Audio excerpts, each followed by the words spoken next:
well, you would almost hope that they at least had a match during this, just so they could be like, okay, well, this is the last match or whatever, win or lose, whatever the case may be. But so. All right. But yeah, I mean, Jordan Oasis had potential. Like I liked his storyline. It was something different. Of course, because it was mysterious and kind of weird. Speaking of mysterious and weird, this might be precedence for the last time. Jordan Oasis versus Brooke Jensen. I want to know what's in this backpack. Now I got a button for Brooke. Brooke Jensen comes out. No, sorry, Jordan Oasis comes out, then Brooke Jensen comes out. They beat the crap out of each other. Brooke Jensen was doing an 80s style, focusing on the right arm of Jordan Oasis. But then Jordan Oasis did the left arm of Brooke Jensen. So they were just focusing on each other's arms the whole match. He did a cannonball, the little thing Jordan Oasis, they just kind of jumps like those little like cannonball flop to the guy in the rope. He did that. At one point, Brooks Jensen was near the backpack, and I was like, oh, if he touches the backpack, he's going to rage mode. He's just gonna like rip his arm off. Like, no! I thought that was gonna happen. It didn't happen. Dude, I thought so too, because I was like, I was talking to Carnell. I'm like, remember Cardi? I was like, he's eerily close to that backpack. You better get away from that. You better get away from that. You know, like have you ever seen Gotham? Yeah. I imagine him getting mad like Penguin. You know how when Penguin used to get mad in Gotham? Yeah. That's how mad I picture Jordan Oasis getting over that backpack. No! Jordan Oasis. Oh my god. It's the truth though. I was expecting that. It didn't happen though.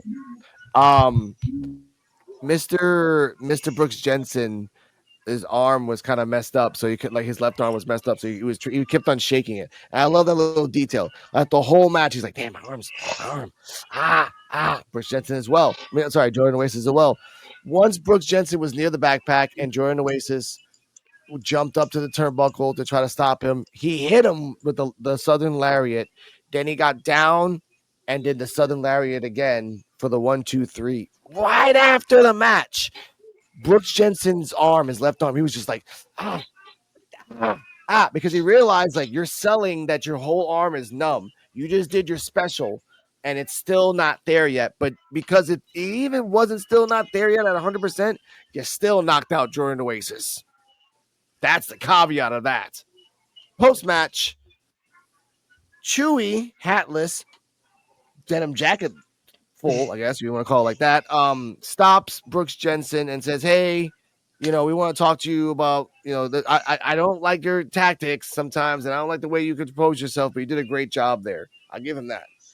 And then Brooks Jensen had one assignment, one sentence to say.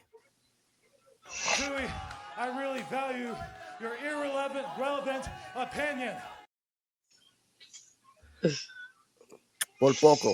Almost there, sir. Almost there. It would have been my clip of the week, but just you had him. He says that Jordan Oasis, he's not in my picture anymore. And I love that they didn't even show Jordan Oasis. He just grabbed his backpack and left. So he actually literally grabbed this backpack. Someone took it out of the corner and he just left. So as he's leaving, Brooks Jensen's about to leave. Chewy Martinez stops him. He's like, hey, man, hey, what about Vanity Project? Look, I don't care about them. I want to become the WWE Evolve Championship because I'm from Alabama. Bam, bam, bam, bam. I'm about to burp. Bama. Excuse me. And I'm out of here. He leaves. So let's go from right to left. CJ Wolfie, then Terrell.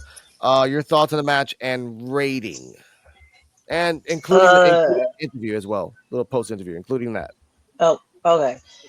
Well, the match was pretty good. It got a little technical between the two, and it was pretty good. So I'll give this like a B plus.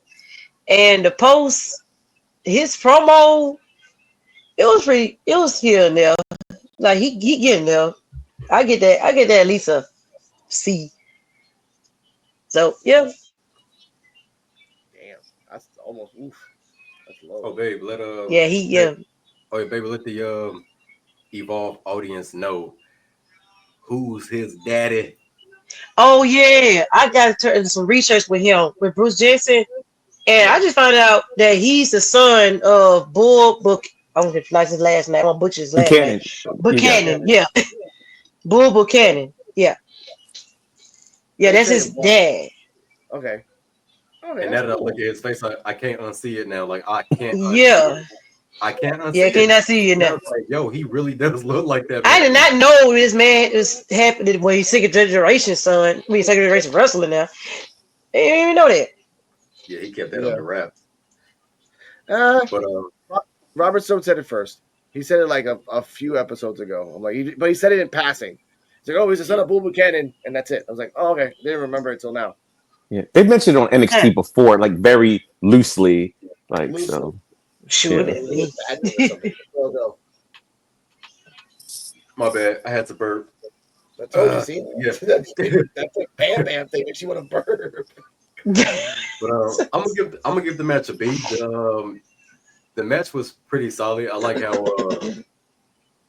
Jordan Oasis, you know, I wanted him to crash out over the backpack, but anyway, but no. What's his name? Brooks Jensen. Yeah, Brooks Jensen. He was selling an arm, and I like that. Even though he still used it to win, it was still pretty cool because it's like he just, you know, went through, like, fought through the pain. You know, he's already in pain, and he just like used all his might, I guess. Post match with the promo. The promo was decent. It kind of reminds me of the promo I seen, not to the extent, but the promo when Steve Austin did the Austin 316 Royal Rumble 1996 promo. Yeah, King of the Ring. That's what it kind of reminded me of, but not quite there. Like the energy could have been there, but it wasn't solid enough to be on that level. But I give the promo I give it a C plus for. Okay. Yeah, I give it a C plus. It wasn't a bad promo, but bam, bam, bam. Like, what is that? Like 4 letters, 1 word. Like that's like his version of that. Oh, You can say it like you can say it 3 letters. Like, yeah, I think it's like Bam or Bama. Like, oh yeah, 4 Bama, letters, Bama, one Bama. expression, Bama. Yeah, you can work with that. The white version. Cardi, I am your thoughts and rating of the match. Right back. I gotta feed the cat. Come on.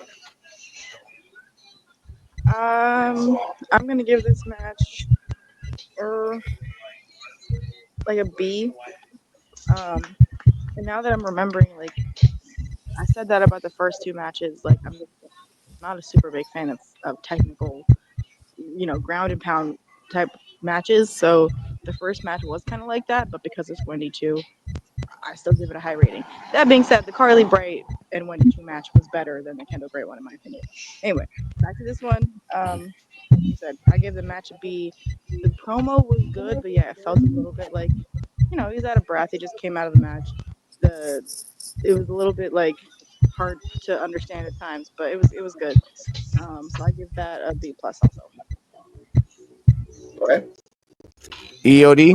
Oh, All right, I think I'm going to be the lone wolf in this one because I really liked the match. Like I really did. The technical aspect of it, like you said, the selling, and to me, the fact that his arm was messed up and he did the lariat, but kind of technically, he kind of did it twice because he did it off the ropes. He then had to do it again. So like Terrell was saying, he fought through the pain, but he did land it twice on him. So it's like, okay, I might not be at full strength, but hey, T plus 2 equals 100%, I guess. I don't know. man, for So real. in the move that it's called something like I don't know if it's like a black hole. So that cannonball thing that he does, but standing up that he did on Jensen. That I like when he does that. And to me, Jensen looks like a completely different wrestler than he did at NXT. His whole everything is different. His mannerisms, the move set. It's like he's like a completely different person. And the promo, I've heard a lot of C's. I actually give the promo an A because it reminded me of that 1980. Even his cadence was like kind of that 1980s kind of vibe going on. Yeah, he did mispronounce, but I'm like, man, he was out of breath. So I was like Cardi was saying, it's like I have to give him a pass on that because I know what that's like. So, but just the whole thing. Yeah, it kind of went a little long, but it's like I really like it because like he's never talked like that ever before in NXT. That's why I was like, oh yeah, this is a completely different character. He still wants the Evolve title. And side note, I think at some point we need to have a peace treaty between our Invisible Man and Chewie. I think we need a peace treaty like they did on NXT at some point. So. I'll do an interview with him. Hear me out, sir. Go on, Cardi. I said, make it happen. I'll try. Like he's still mad. All I said in the stories on Instagram, I'm like, oh, Chewie's back, hatless. I'm like, that's fine. Every time I see Chewie, I think of their arch nemesis for some reason. Like I actually like you, Chewie, man. But I like him too. Peace treaty. He lifted. Chewie genuinely. No, I mean he switched up. Like he had a glow up after the whole thing happened. Well, coincidentally, but again, yeah, peace treaty. We move on. We leave it in the past. It's done. Yeah. It's buried. Season 1 news. Yeah. Cardi. But yeah. Keep the mic close to your mouth so I can hear you better. Okay. Gotcha. Thank you. All right. Go on, Terrell. I was going to go off of what EOD said. So when EOD said that we never seen Jensen like that before, that's why I used the Stone Cold 1996 promo, as a reference, because it's like we seen Stone Cold, but we didn't see pissed off Stone Cold. Mm-hmm. And I think that was Brooke Jensen pissed off. Like this could be something. This could be something that he can go with, and it did have a old school feel to it. Like it really did. It had an old school feel to it, and I think that's why I liked it. Even though I gave it, like a mid grade, but I still enjoyed it. 'Cause like, dang, like that seems it's so retro, like an old school feel to it, and I liked it. And the match was technical too, and I like a good technical match, but I wish it would have ended in submission though. Oh yeah, as many holes they were doing. Yeah. I know. And that's the point I wanted to say. All right, I give this match a C. It was okay. You commented EOD like it was a very classic match. It reminded me of like an NXT house show. Like you're trying to stretch out the minutes. The other guy's not here. You gotta have to do like another 10 more minutes, sir. I was supposed to do a 6-minute match. Well, work it out. You got 4 more minutes, sir. Okay. So you just start doing the arm. He kept looking at the crowd, expecting noises. No one was saying anything. I'm like, dude, just like speed it up. But that's just my style. I like if you're gonna be like a Bruiser Brody, like show that out. Show your power. Throw him into the ring. Throw him outside to the do things.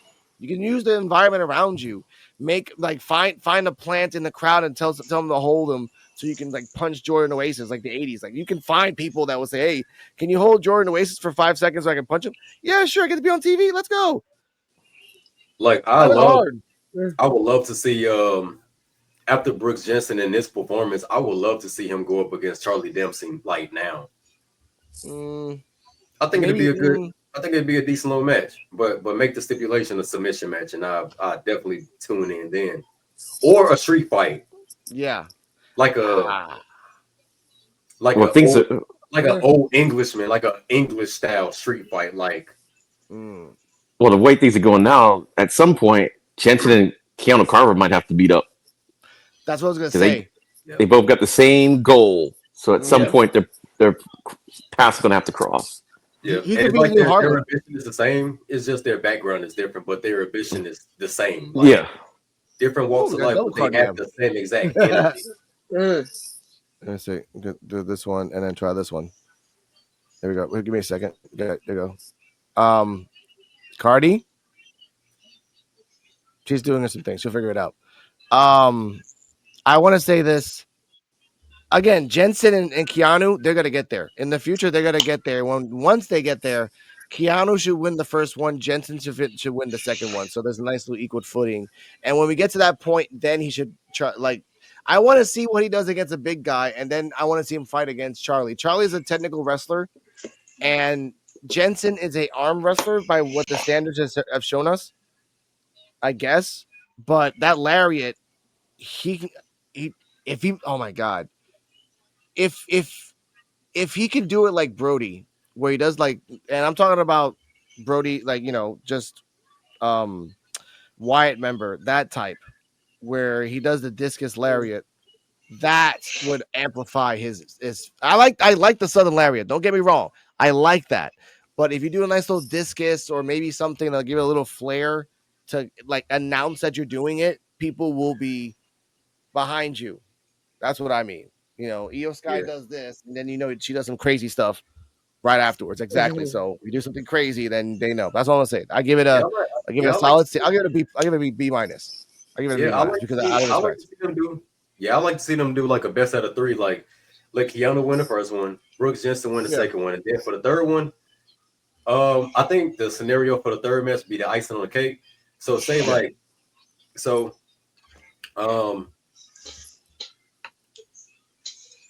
Keanu wins via knockout, right? He wins by knockout, which means he did win. And then like Brooks Jensen is like bleeding or something like that, just from being pulverized. So like the referee gets knocked down during the third match. The referee is going to get knocked down.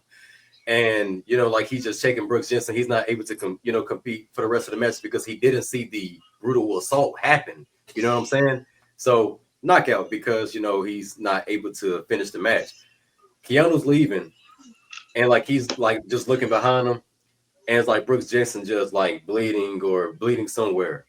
Like picture him not in a pool of his own blood, but like he just like crawling in the rain, go to the bottom of the rope, and like he just like take his own blood and just like smear it all, you know what I'm saying? Like takes his own blood and he just start beating himself in the head. Like that'd be like the icing on the cake right there. Like I just picture that to be like fantasy booking right there for me. Yeah.